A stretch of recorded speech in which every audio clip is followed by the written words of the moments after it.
spreadsheet I put together for projecting income only for 2013. If we like this, we can push it out for 2014 and 15. It gets back to our discussion that we had yesterday about production.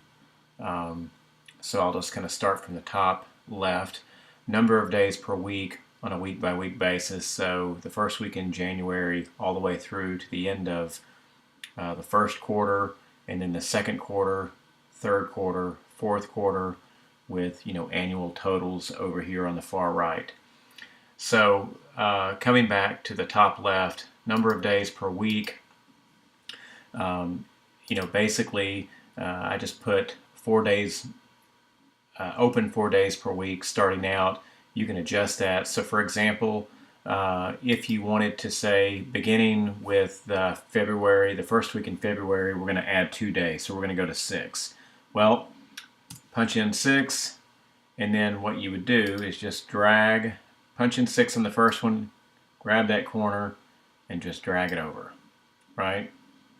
And then if you decided, okay, I'm going to also hire somebody, and I'm going to take it to 8 producers, again, click in 8, and then just drag it over, and you can see the effect that that's having on your revenue.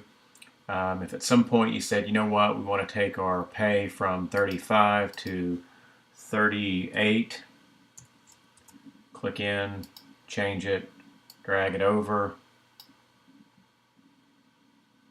And then of course, if you wanted to bump up your productivity, or maybe even for some period bump it down because you felt like you were going to be less productive as a whole because you hired that new person, you could make that adjustment as well.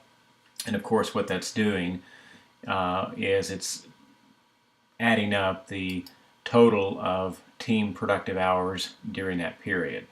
Okay, and then the last row for each quarter represents the projected revenue that you would do.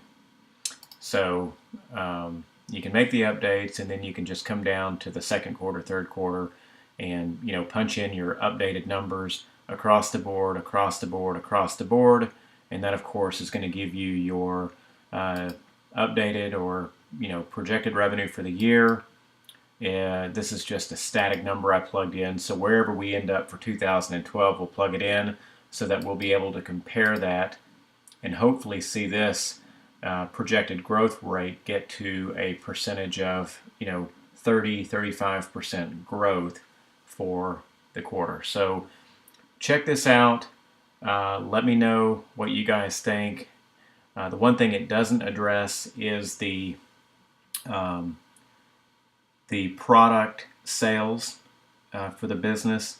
I'm not quite sure yet how to incorporate that in, but I think this, from the standpoint of productive hours times an average revenue per hour per stylist, etc., is a fairly interesting way to be able to project revenue. So again, check it out. Let me know what you guys think.